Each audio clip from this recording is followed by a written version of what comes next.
ज़रा सोचो, आपकी दुनिया में हर जगह ज़ॉम्बीज़ ने कब्जा कर लिया है। सड़कों पर तबाही मची हुई है, लोगों को ऐसे खा रहे हैं जैसे चिकन कबाब हो। ज़्यादातर लोगों के लिए ये सीन किसी डरावने सपने से कम नहीं होगा, लेकिन हमारे इस कैरेक्टर के लिए ये कोई शॉकिंग बात नहीं है, क्योंकि उसकी ज़िंदगी तो पहले से ही एक ज़ॉम्बी जैसी बन चुकी थी। हर दिन वही रूटीन, सुबह काम, फिर घर आकर थोड़ा सा सोना और अगले दिन फिर वही साइकिल। वीडियो शुरू करने से पहले मेरे चैनल को सब्सक्राइब कर लेना, ताकि ऐसी वीडियो सबसे पहले आप तक पहुँचे। भाई सच बताऊँ, मुझे खुद ये कहानी बहुत पसंद आई है, इसलिए मैं सजेशन दूंगा, ये वीडियो आपको ज़रूर देखनी चाहिए। तो चलो वीडियो की शुरुआत करते हैं। ये कहानी शुरू होती है आज से 3 साल पहले, जब हमारे कैरेक्टर टेंडो ने अपनी ड्रीम जॉब ज्वाइन की थी। उस वक्त उसे लगा था अब तो जिंदगी सेट है। ऑफिस में लोग फ्रेंडली थे, एनवायरनमेंट पॉजिटिव लग रहा था, और पहले ही दिन उसकी मुलाकात होती है एक खूबसूरत लड़की से जिसका नाम था साओरी। भाई उस पल टेंडो के मन में लड्डू फूटने लगे, लेकिन उसकी ये खुशहाल दुनिया ज्यादा देर तक टिक नहीं पाई। एक दिन ऑफिस पार्टी के बाद सब कुछ बदल जाता है। एम्प्लॉयज ज़ॉम्बी जैसे बिहेव करने लगते हैं,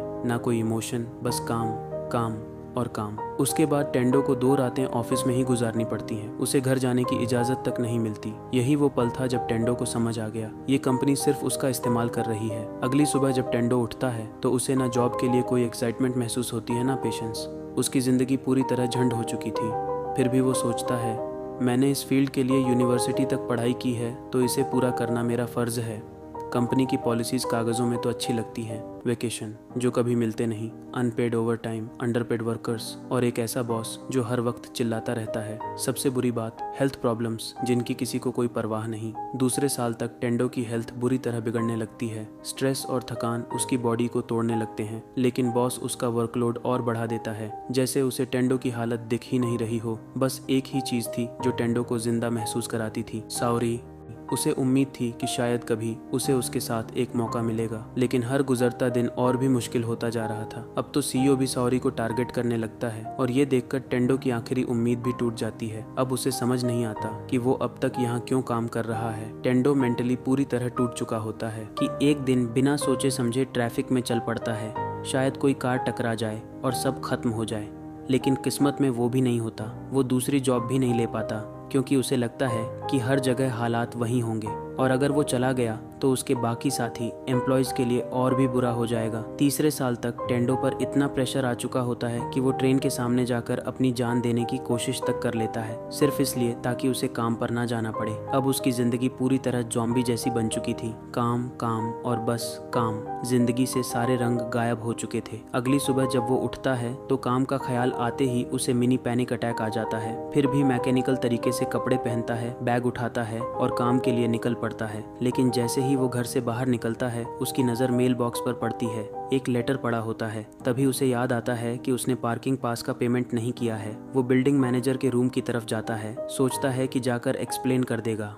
वो दरवाजे पर नॉक करता है, कोई जवाब नहीं। दरवाज़ा थोड़ा सा खुला हुआ होता है। वो धीरे धीरे अंदर जाता है, लेकिन अंदर जो सीन होता है वो भयानक होता है। बिल्डिंग मैनेजर का सिर किसी और के पेट के अंदर घुसा हुआ होता है। एक डरावना मंजर। और उसी पल काफ़ी समय बाद टेंडो को पहली बार जिंदगी में रंग नजर आते हैं। शौक में वो तुरंत वहाँ से भागता है, लेकिन बाहर और भी ज़ॉम्बीज़ होते हैं। घबराकर वो सीढ़ियों से ऊपर भागता है, और उस पल भी उसके दिमाग में सिर्फ एक ही ख्याल होता है, अगर मैं बच गया तो काम के लिए लेट हो जाऊंगा। लेकिन तभी आसमान से एक प्लेन गिरता हुआ दिखाई देता है, और तभी उसे रियलाइजेशन होता है, वो सारे बॉसेस, वो सारी अथॉरिटी जिन्होंने उसकी ज़िंदगी को नरक बना दिया था, सब मर चुके हैं। अब उसे काम पर जाने की ज़रूरत नहीं है। अब उसे किसी को इम्प्रेस नहीं करना। ज़िंदगी में फिर से रंग लौट आते हैं। वो एक रूफ टॉप पर बैठता है और सोचता है कि अब उसके पास फ्री टाइम है, वो जो चाहे कर सकता है। वो साओरी के बारे में सोचता है और फैसला करता है कि वो उससे अपने दिल की बात कहेगा, चाहे इसके लिए उसे मरना ही क्यों ना पड़े। उसे अब इस बात से कोई फर्क नहीं पड़ता कि सॉरी सीईओ की साइड चेक थी। वो मोटा बॉस जो भाग भी नहीं सकता, पक्का अब तक मर चुका होगा। यही सोचकर टेंडो अपनी साइकिल उठाता है और सॉरी के घर का पता लगाने निकल पड़ता है। लेकिन जब वह वहां पहुंचता है तो उसे बॉस के जूते दिखाई देते हैं, और तभी उसे एहसास होता है कि वो मोटा बॉस अब ज़ॉम्बी बन चुका है। टेंडो इस मौके का फायदा उठाता है और सीधा उसके मुंह पर बोल देता है,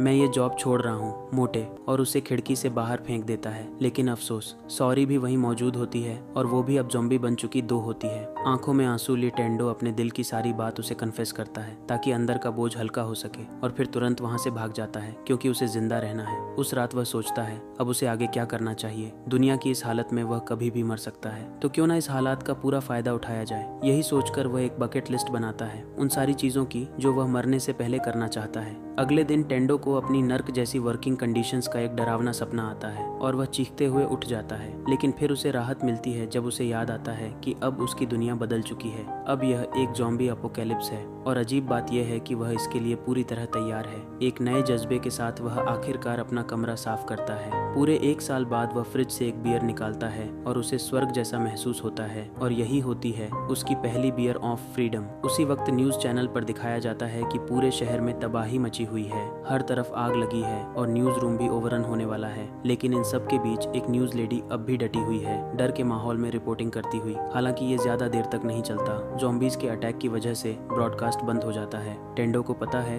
ऑब्जेक्टिवली दुनिया बर्बाद हो चुकी है, लेकिन फिलहाल उसका सिर्फ एक ही प्लान है, बियर पीना और उन सालों के टॉर्चर के बदले आराम करना। लेकिन जैसे ही वह फ्रिज से एक और बियर निकालने जाता है, एक कड़वी सच्चाई सामने आती है। बियर खत्म हो चुकी है और आज के दिन उसके साथ होने वाली ये सबसे बुरी बात है। अब अगर उसे और बियर चाहिए तो बाहर निकलना ही पड़ेगा, और ये सफ़र बिल्कुल आसान नहीं होगा। क्या ज़ॉम्बी अपोकैलिप्स में कोई लेजी डे हो सकता है, वो भी बिना बियर के? इसी सोच में उलझा हुआ वह अपने मोरल डिलेमा से जूझ रहा होता है। उसी वक्त दूसरे कमरे में एक कपल छिपा हुआ है जो इस एपोकैलिप्स से पूरी तरह डरा हुआ है, जैसे कोई भी नॉर्मल इंसान होता। लड़का लड़की से कहता है, अगर हम एक और दिन यहाँ रुके रहे तो शायद कोई हमें बचा ले। लेकिन सच्चाई ये है कि उन्हें बचाने कोई नहीं आने वाला। लड़का बालकनी में जाकर प्रार्थना करता है कि कोई उनकी मदद के लिए आए, और तभी उसकी नजर पड़ती है टेंडो पर, जो एक पाइप से नीचे उतर रहा होता है। लड़का घबरा जाता है और चिल्लाकर कहता है, अंदर आ जाओ जब तक सेफ हो। लेकिन टेंडो बिल्कुल शांत रहता है। वह कहता है, मैं ठीक हूँ, बस कुछ चीजें लेने सुपरमार्केट जा रहा हूँ। फिर वह कैजुअली खुद को उनका नेक्स्ट डोर नेबर इंट्रोड्यूस करता है।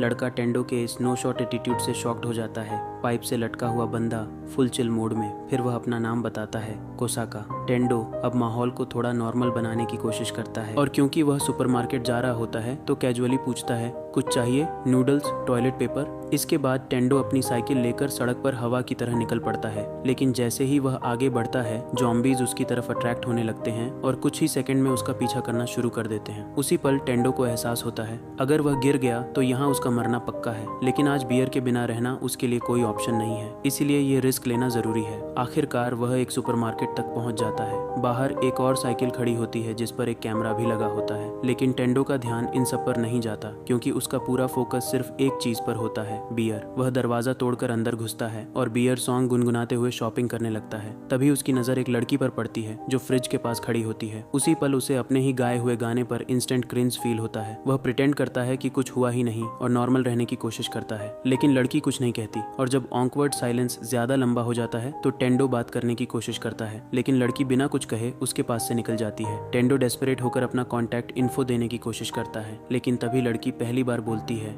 तुमने सिर्फ कुछ बियर्स के लिए अपनी जान खतरे में डाल दी, और ऐसे वक्त में तुमने पानी तक नहीं उठाया। उसके हिसाब से ऐसे हालात में जो इंसान समझदारी नहीं दिखाता वह सिर्फ एक बोझ होता है। और सबसे बड़ी गलती, टेंडो ने दरवाजा ठीक से बंद भी नहीं किया था। अब ज़ॉम्बीज अंदर घुसने लगते हैं। टेंडो लड़की को बचाने के लिए उसके सामने आने की कोशिश करता है, लेकिन लड़की उसे पीछे खींच लेती है। उसी वक्त एक ट्रक दीवार तोड़ते हुए अंदर घुस आता है और ज़ॉम्बीज को कुचल देता है। एक जबरदस्त इत्तेफाक की वजह से टेंडो की जान बच जाती है, लेकिन इस हादसे से वह 2 जरूरी सबक सीखता है। पहला, रिस्क लेने से पहले उसे एनालाइज करो, और दूसरा, दरवाजा हमेशा बंद रखो। वह उम्मीद करता है कि शायद कभी उस लड़की से दोबारा मुलाकात हो, लेकिन फिलहाल इमोशनल कनेक्शन का वक्त नहीं है। उसकी साइकिल ट्रक के नीचे आकर पूरी तरह बर्बाद हो चुकी होती है और ज़ॉम्बीज फिर से उसकी तरफ बढ़ रहे होते हैं। भागने का कोई रास्ता नहीं दिखता, लेकिन तभी उसकी नजर एक स्कूटर पर पड़ती है। अब उसके पास भागने का नया जुगाड़ होता है। राइड अपग्रेड हो चुकी है। इस नए मोड में उसके दिमाग में एक ख्याल आता है, अपोकैलिप्स शुरू होते वक्त रश आवर था